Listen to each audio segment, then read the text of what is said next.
welcome back to Freedom Planet. This is part 4. I really hope I said part 4 last time because I was kind of rushing through the outro trying to make sure that I get it done before the game transitions to black and then it goes to the next stage. But yeah, I guess I might have been wrong when I said last time that we're going to be suffocated because I was thinking of that one level where, well, basically your air gets stopped. Like, they stop the oxygen, they get rid of the oxygen in the area, and you have to get through the stage before you die. It's freaking awesome, and I can't wait to get to it. But it seems that we're somewhere else. We're in a... You know, this looks like the kind of level that would make the first level. Maybe this was meant to be the first level in development, but then they changed it to Dragon Valley because they thought that maybe this was too difficult. I mean, they could have always changed the level aesthetic, to be fair. I mean, it's not like they're... You know, they're not connected. You don't have to, just because, oh, the level looks a certain way, it has to be this difficult. No. They could have used these assets for the first stage's design, but, what is this? Is this a Nights into Dreams moment? What are they doing? Do I have to just keep jumping through, or maybe, oh, maybe they want me to do this. I have no idea. Maybe they want me to go like this, and then, like, kind of, you know what that is? That's like the laser from Sonic Colors. I think. I have no idea what that's supposed to be for, but it is pretty cool. Yeah, this is very much like, I imagine this is maybe Lilac's home ground or something. It looks like the kind of place that a dragon would live. Okay, yeah, I see you. So I have to go like this and it... Oh my god, it's literally the fucking laser wisp from Sonic Colors. That's amazing. Wait, actually I think all I have to do is... Yeah, okay, I don't necessarily have to shoot myself through it. I just have to... touch it at least once, and then I can... I see. So what happens is you get 2 of your charges. You can use your ability twice when you do this. So I can go like this, and then do it again. I get how that works. Alright, cool. Took a couple tries for me to figure that out, but that's how it works. You simply get a second shot. You can also shoot things, so it's like a power-up. That reminds me, wasn't there a level in Sonic After the sequel where you pick up this, like, Kirby hat, like one of Kirby's abilities, and you can, like, shoot projectiles and stuff, like, out of a wand, and Sonic looks like a jester, and he's all yellow and stuff, but not like Super Sonic. It's really interesting how that works. But yeah, so basically it's just a secondary charge. That's cool. The color palette in this level is so lovely. You know, it's just really, really vibrant, and has a lot of these... the kind of gradients you wouldn't expect to see, you know, like all these sort of rainbowy colors, but they're not quite rainbow. You know, they're slightly off, and it makes it really mystical feeling. It's really great. I mean, again, wonderful art oh, shit. Great art direction, but what is this? Is this a reference to Sonic Free? Actually, more specifically, Sky Sanctuary from Sonic and Knuckles. Or, well, I guess just Sonic Free and Knuckles. I don't know, I mean, what do you call it? Is it just Sonic Free because that's what it was supposed to be? Do you call it Sonic Free and Knuckles? But the and Knuckles part is redundant because it was just supposed to be Sonic Free, but then they made Sonic and Knuckles separately in order to, you know, make up for the fact that the game had to be split into 2 parts, but they couldn't just scrap half of it because it was too good, so they just made sure to release it separately. I don't know, I'm one of those weirdos who still considers Sonic and Knuckles like its own thing, just because the game has such a different character to the original Sonic Free, even though you're supposed to play them both as one continuous experience. I understand how that works. It's just that I kind of prefer it to be more bite-sized and contained. Not to mention that playing Sonic Free on its own comes with its own unique qualities, like certain pieces of music that only play in that version of the game. Which I know that there's this thing called, I think it was Sonic Free Air or something like that, like this fan-made version of the game where you can essentially, or maybe it's a ROM hack, or maybe it's a PC port, I'm not sure, but basically you can customize the game to your liking and just make it the ultimate Sonic Free experience, where every single little thing, down to like certain color palettes, and be it character assets, whatever it might be, you can choose how it needs to be. And that's the great thing about the fan communities of that kind, like games created by the fans in this way, the fact that they allow for so much customization because the fans understand that other fans are very fucking picky when it comes to their video games. So we want to be able to choose those kind of things, you know? Now, I'm personally the kind of person who... God, I'm so good at this. But really, I tend to... Over the years, I've started to gravitate more towards just what's the default because I just have this strong desire to just... I don't know, adhere to whatever the original creator of something envisions. I think I talked about this in my playing FPS games wrong video. Ooh, that was like 3D almost. In the sense that I want to play it the way it was intended, so I don't like to mess around with settings too much. Which is really annoying when there's a game, for example, that has multiple playable characters or multiple play styles. Like this game, for example, like, clearly Lilac is the main character. That's what most of the game was designed around. But that's not to say that I can't imagine there's not a single part of the game where they haven't optimized it around some other character to add some replay value, right? Or when you're playing like a Sonic game, it's like, who do you play as really? Well, Sonic, obviously, but all these other characters have their own things going on that, with some areas that are clearly made with their abilities in mind as well. Oh no, it's the Mega Man disappearing, reappearing blocks. That's awful. Oh, it's actually not. It's not that bad. Also, good thing I have several shield power-ups so I don't have to... Oh, I'm actually invincible right now. Good, because I don't have to worry about those freaking bees and wasps and whatever movie that was. What is that a reference to? Like, genuinely, I have no idea what movie Not the Bees is from. You know, the quote, right? There's so many of them. Holy shit, you think a PS1 could render this many bees on screen at once? Probably not. It's a good thing we're in constant attack mode and we're invincible, so we can just kind of, you know, not get killed by these dudes. We picked up another one of those cards. If you're wondering what those cards are that I'm picking up, I think I already mentioned this. They unlock music and I think concept art. I'm not sure. I imagine they would as well, because it seems the kind of thing they would do. And this is a, you know, modern game after all, so they can fit the... Oh, thank God. I just realized something. This game has almost no bottomless pits at all, which I'm a huge fan of. I think bottomless pits can... they definitely add a sense of tension to your level design, for sure. But when you overuse them, it gets a little bit dimps anyway. But it's true, so... I really do enjoy the fact that there's almost no bottomless pits in this game unless it's completely thematically appropriate. But here, even when I think, oh shit, I fell, I bet there's a pit, there's not a pit up there.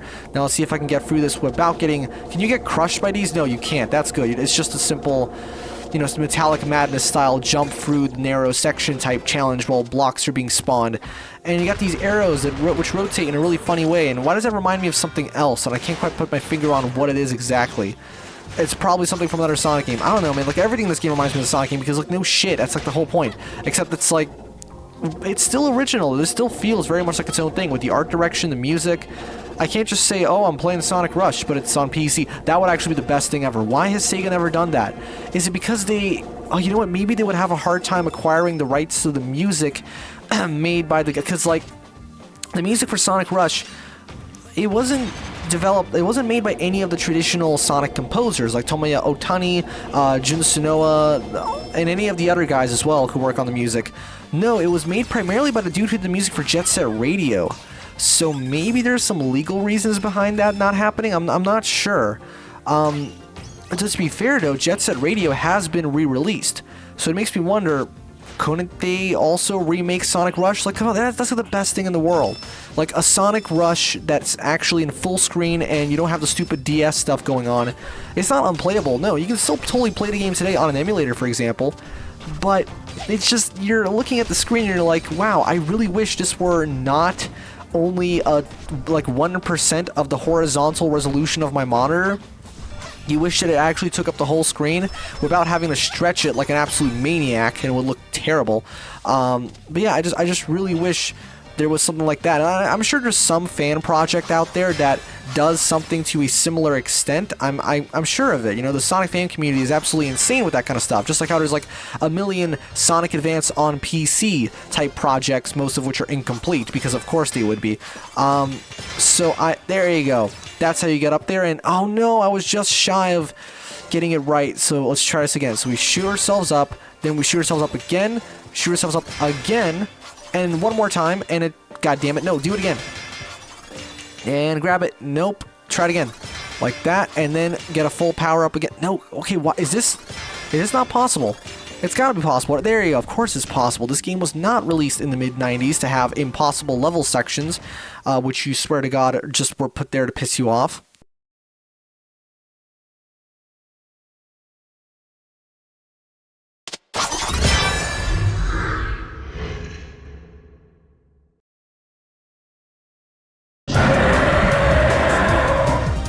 That is an absolutely amazing boss reveal though. Like, just the scale of this guy, all you see is tiny, is like, ow, is just a few sections of him at a time, and so because of that you feel like he's just absolutely massive. You know, he's not actually that big as far as the game itself is concerned, it's just these portions of him on the screen, but because you only see so much of him at once, it creates the illusion of him being just huge. Like, look at this shit, that's genius.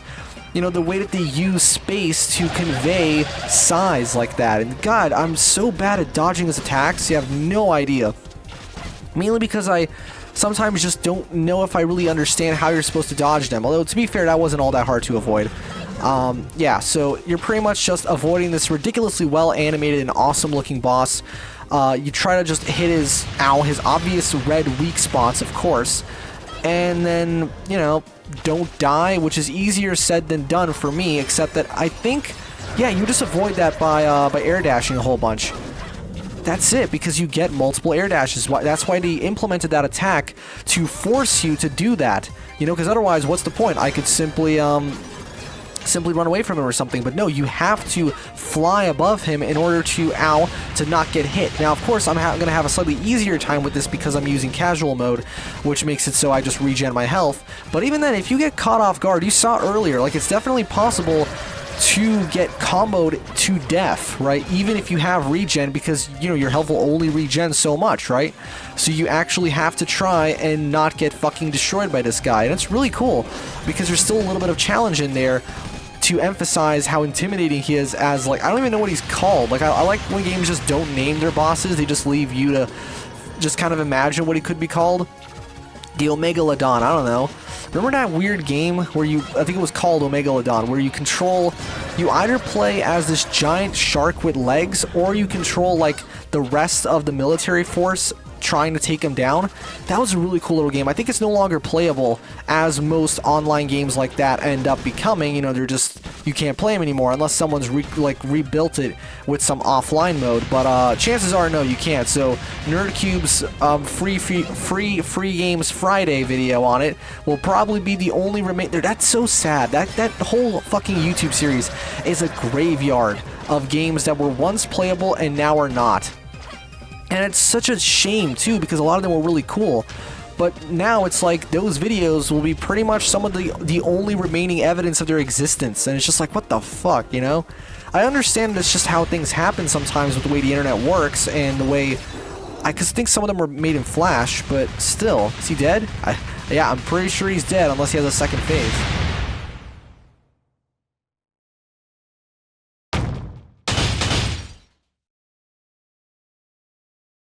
I guess it was all an illusion. What is this, Mega Man 2? You know, it's really interesting how the character's eye, one of them is just completely open and it looks really weird. Ooh, a bonus. There was actually a bonus stage before the one I just played, but I'm not going to include it because I stopped recording at that point, and it would be kind of awkward for me to, like, reset the recording. But as you can see, that's what the bonus stages look like. You hit a little dice and you're out of there, pretty much. Oh my god, I completely forgot about this. The game, yes. Okay, actually, no, I don't know if it's a yes moment or if it's more of like a oh god damn it moment, because, yeah, this game has, like, I think one or maybe two, I think this is the only one. It has a shoot 'em up stage. And unfortunately, you can't, you got a laser, but you can't hold down the firing button. You actually have to keep fucking tapping it, and that's so annoying, which basically means I'm going to be very selective with how much I shoot because I don't want to destroy my fingers and or keyboard. So we're just going to keep using the laser beam because it's the most effective. Although it is a little bit limited, but as you can see, it does get the job done quite a fair bit. Now, clearly, your health still regens as normal. Your health bar is exactly how it works in the normal game. It's not like he has a separate health bar like the big dragon dude.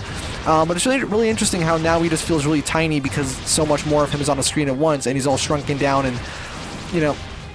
I wonder if these sprites were actually originally designed with a higher resolution in mind, but then they just shrunk them because they don't look...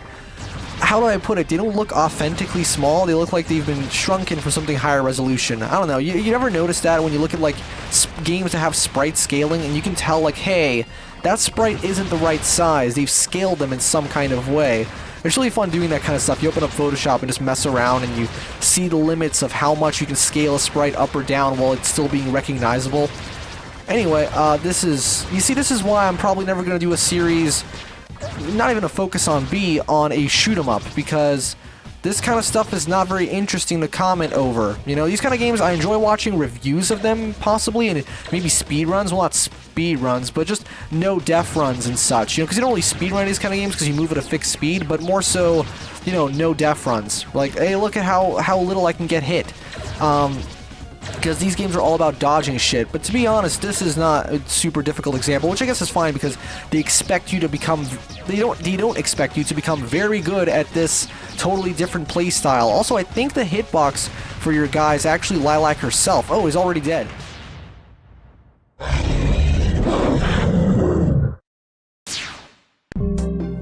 Oh, and now we're on the next stage. Well, you know what?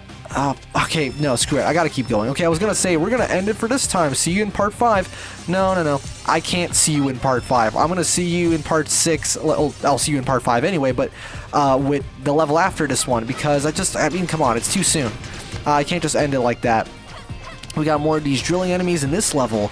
Wow, okay, we got this Aurora Borealis thing going on in the background, and this part of day, this part of the country localized entirely within this video game. And yeah, again, I can't gush over the presentation enough. Although, you know what? I think I'm not super sure about the level of brightness on the terrain in this stage. It looks a little bit muddy and dark. Okay, maybe it's just me. Maybe I'm just nitpicking, but honestly, it's a little bit weird. Also, come on, there you go. It doesn't quite blend in with the rest of the environment the way it should. Although to be fair, there is the matter of hierarchy in video game visuals. You want things to be clearly in the foreground and in the background, right? So you don't always want things to blend in perfectly, because then it becomes very confusing. Okay, I'm assuming I'm supposed to go down here, right? You go all the way to... Yeah, okay. That's actually part of the intended level design.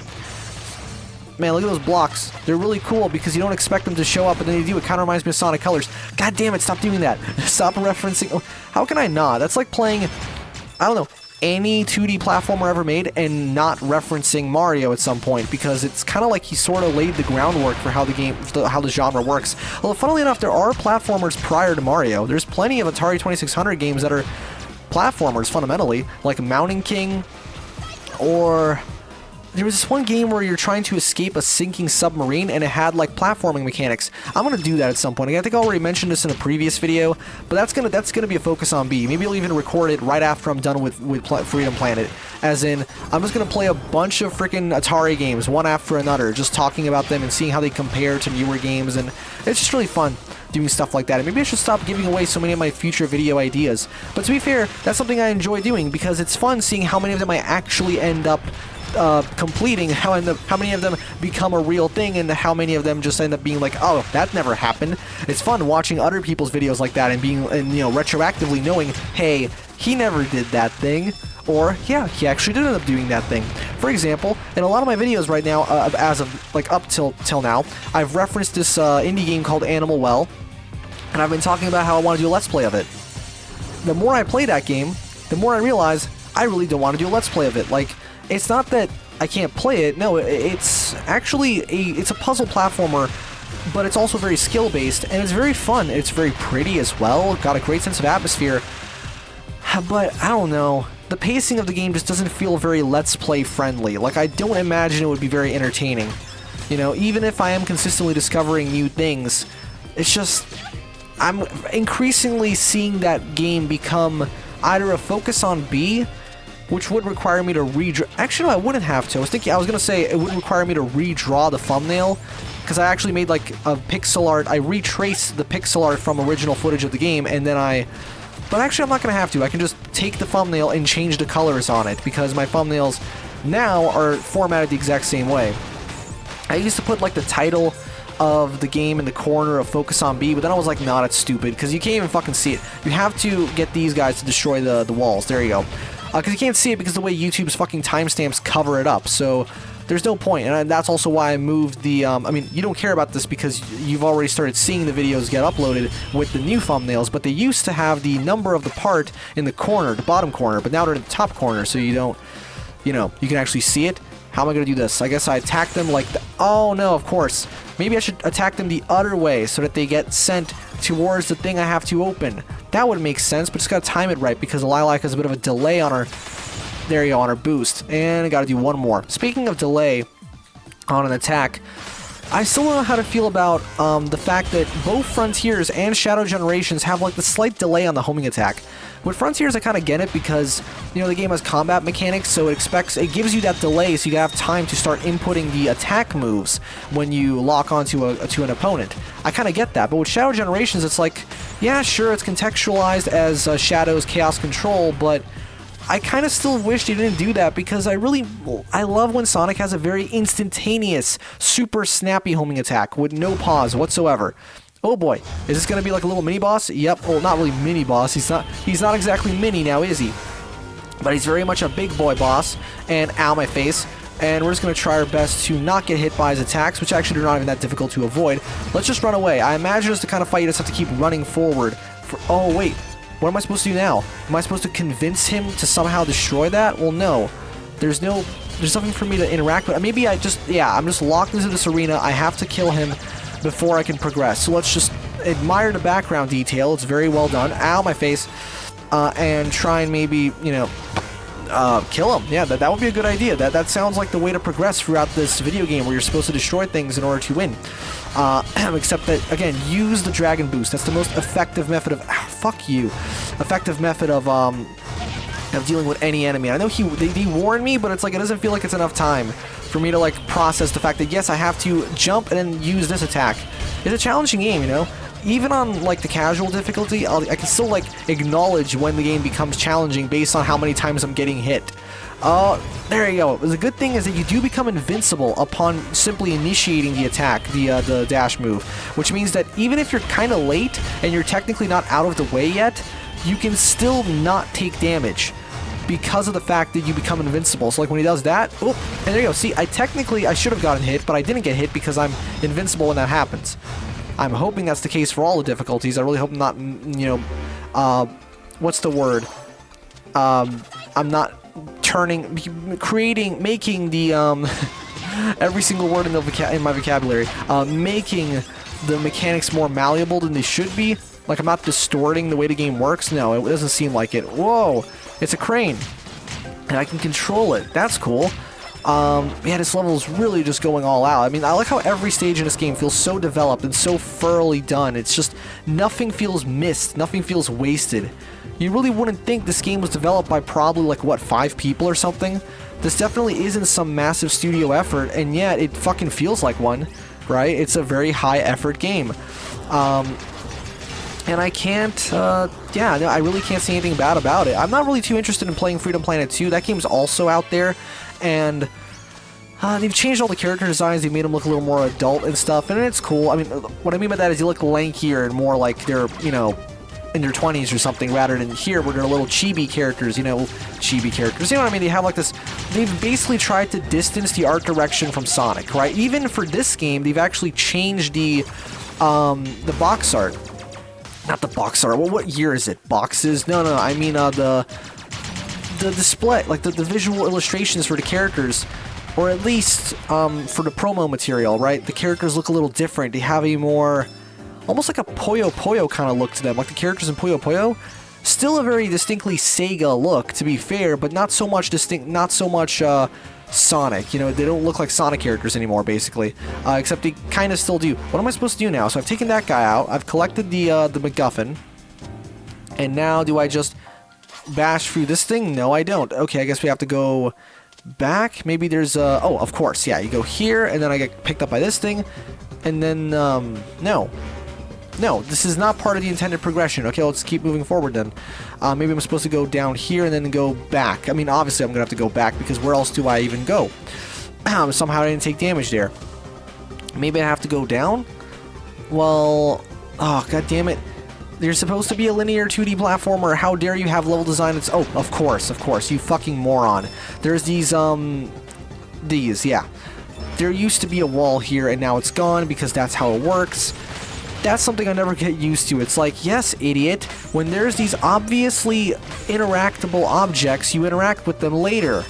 You activate a thing which makes them disappear and then they're gone, and now you can just keep going through the stage, admiring the incredibly cool, like, structure in the background. Look at that thing, it looks like a giant gun. Imagine if I was the fucking Doom BFG. I almost said Boom DFG. That's dyslexia for you. Actually, I'm pretty sure I'm not, but Oh god, no. It's going to be one of those switch deplatform state type puzzle areas where, you know, you flip the switch and all of a sudden the blocks that were opaque are now not opaque and vice versa, and it's going to be real fun. Hopefully it doesn't become too fucking Galaxy Man from Mega Man 8 or anything. That wouldn't be fun, because even though I love the music in that stage, and I love the aesthetic in that stage, I can't say I actually love that stage all that much. I actually quite like Mega Man 8. Oh, you're not supposed to go there. Okay, well, or maybe you are? Why do you... Oh, I guess the game expects me to run to the right. See, why would you have a section loop around like that? That makes no sense to me. Okay, I guess we have to go down now, right? Yeah, go like that. There you go. And I'm assuming we're making progress. I'm seeing areas I haven't seen before, and so naturally... Wait a second, I should be able to move through that. Yeah, I can. Okay, good. So yeah, the red blocks, you can move through them now, but you can't move through them later when you flip the switch. There you go. Now I can't go for the green ones. And now I can go for the green ones. Cool. Except I still have no idea what those orbs do that I collect all the time. Oh, man. Shield. That's good. Collect another thing. 99. I'm guessing that's not my 99th one, but it's just number 99 in the list. Wait a second. Okay, I was listening to the music for a little bit, and I swear to God, like, that sounded like the same cadence that you would hear in one of the previous levels. But to be fair, there's only so many ways to write a composition. You know, there's only so many different chord sequences you can use. I think this protects you from spikes. Is this a reference to like Sonic after the sequel, where there's the spike shield, which is one of my favorites because you can do an insane bounce attack off of monitors and stuff, and you go flying forward. You get a really satisfying ricochet effect as well. You don't actually have to strike those crystals. You just happen to... Oh no, how is this going to work? Because I can't... Oh, I'm guessing I have to... Yeah, okay, that makes sense. I'm just going to have to wait until my thing recharges. Bounce up like this. Jump over it, and then, yeah, just keep moving forward. Oh, shit. Okay, now I'm going to have to go... Oh, God, now I'm all the way down here. I hope that's not detrimental to my progress in some kind of way, because as you can see, I have to get rid of these... Oh, maybe I think I know what I have to do. Now that we're over here... Come on. Let's do this again. So, shoot up, but then regain my ability to jump soon enough. And then No, because look. See? Then I'm blocked off, so I can't do that. So now I'm back to square one, basically. Because I need to figure out a way to unlock that without... Oh, maybe that's why I can go down here. Then I can go over here, and then I can... Yeah, okay, let's try this. So, boost our way up here. Hit this switch, and now hopefully the level should be designed in such a way as to allow us to progress. Absolutely, that's very, very simple. Very good. See, those kind of puzzles are great because they basically solve themselves. There's actually no thinking involved. It's just a linear sequence of hit the switch and go this way, and then hit the switch and go that way. So, whenever this game has a quote-unquote puzzle section, it's not really a puzzle section, and I don't mind that whatsoever, to be honest. Oh, man, okay, we got another extra life. That's great. We got plenty of those for now. Imagine if, like, the final stage has just some insta-kill dickhead move where... Even on casual mode, I still just get fucking murdered. That would be pretty funny, and I actually would need all of the lives I have right now, so I'm definitely going to hold on to them. I don't know why I always say that. It's as if I can choose to throw them away. I mean, I guess I could just KYS a bunch of times, but that's not going to work. Hold on. There you go. Jump, and... Oh, wait, there's nothing there. I guess I was supposed to flip that and then move down? No, what am I supposed to do? I'm obviously supposed to trigger something to make those dragon platforms go away, right? And maybe this guy is he's the boss, if that makes sense. He's what's guarding them, so I have to destroy him. There you go. That's exactly what happens. Yin Yang. I have no idea what those Yin Yangs do, but they are, well, they're something you can collect, and therefore I'm going to collect them in this 2D platformer with things to collect. Any more tangents that I can come up with while we're running through the stage, because I've kind of run out of... Like, because my favorite thing about doing a Let's Play is all the off-topic bullshit I can come up with. Not actually commentating over the game, because there's only so many things I can say. So I kind of want to just come up with something else, but I can't really think of anything else right now. So I guess we're just going to keep smacking these guys in the face, and using the environment to... I wonder if those rockets can damage them. And that kind of reminds me of Drill Man from Mega Man 4. Man, Mega Man 4... That's like it's that weird game. It's like technically really impressive. It's probably the best looking Mega Man game on the NES, to be honest. And it has some really awesome music where it's not like the most memorable thing, but just it has a lot of really interesting textures and effects that they pull off using the limitations of the NES sound chip. Like, it's no Tim Fallon or anything. That guy's a fucking legend, but it's still pretty great. You know, Mega Man's like, what's up with like the blue mascots having the awesome music and the rough transitions to I think Mega Man had I don't know, is Mega Man Legends good? Oh, for one, Mega Man Legends is really pretty. It's such a shame that you chose the wrong side. Enjoy the last few minutes of your pathetic lives! Like, you can't deny, Mega Man Legends looks amazing, especially on PS1, because it made the smart decision of having the characters' faces be textures, right? And therefore, they can be really expressive and really animated, and because, especially on PS1, where they have plenty of disk space, they can have a lot of different facial expressions. So the characters animate, they look like how they do on the box art. That's the thing, like, there's basically not a single game from that time period where, unless it's a 2D game, of course, no, not a single 3D game from that time period where the characters actually look like how they do in the promo art, except for Mega Man Legends, because the characters already have a kind of bulky and blocky look to them to begin with, which works well with the polygonal limitations of the PS1 and the N64. And their faces are all sprites, they're all like textures, which means that they can actually look really, really nice and expressive, you know? They have all these different faces that they can make. They're not limited to however they can animate their faces with the few polygons they have to work with, you know what I mean? Not to say you can't have characters that animate well from that time using traditional facial animation, but it's not as common, especially not as common as it is today, right? So I'm just, I don't know. I think that's one of the best looking games of the time. Maybe not the most technically impressive, but the most cohesive stylistically, and I really like it just for that. Although, I can't say I want to ever play Mega Man Legends, just because I'm not a fan of the kind of game that it is with its core gameplay mechanics, you know? It's just kind of weird. Although, it is interesting that the core Mega Man formula never really made it to 3D. That might be a good thing, though, because, I mean, what do? Like, you turn them into a Gears of War ripoff. There's this game called Cloud Build that I Let's Played a couple months ago, probably, and a lot of people in the Steam reviews compared it to Mega Man, but like as if it were in 3D, and that game basically just is a third-person shooter, but it's also a platformer, and it's really good too. It's a really great game. It's just that I can't really say it reminds me too much of Mega Man. I don't know. So I feel like maybe just making it a separate series for Legends was the best choice, because Mega Man X7, you all know how that game went, right? I'm sure you're familiar with X7.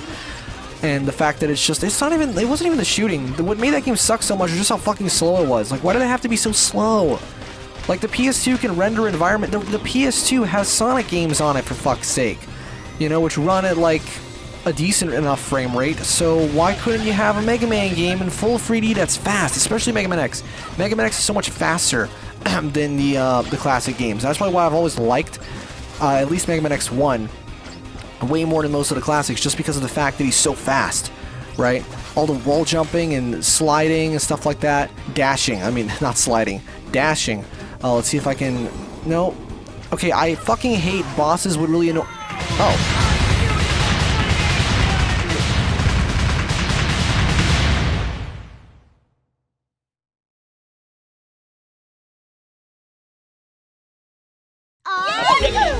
Well, okay, then I was gonna say it.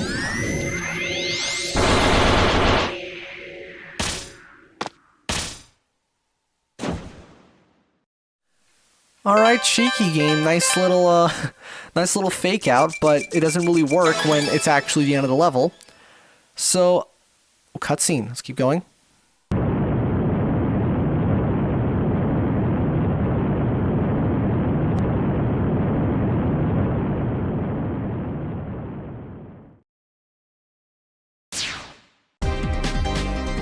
Alright, with this bonus stage, I think we're going to call it a part. This has been part 4 of Freedom Planet. Quite a long one, and they might end up getting even longer. I hope not, though. And I'll see you guys in part 5 of Freedom Planet. Alright, so let's see what we get here. Shield. Nice. Guess that will carry over into part 5. See you guys then.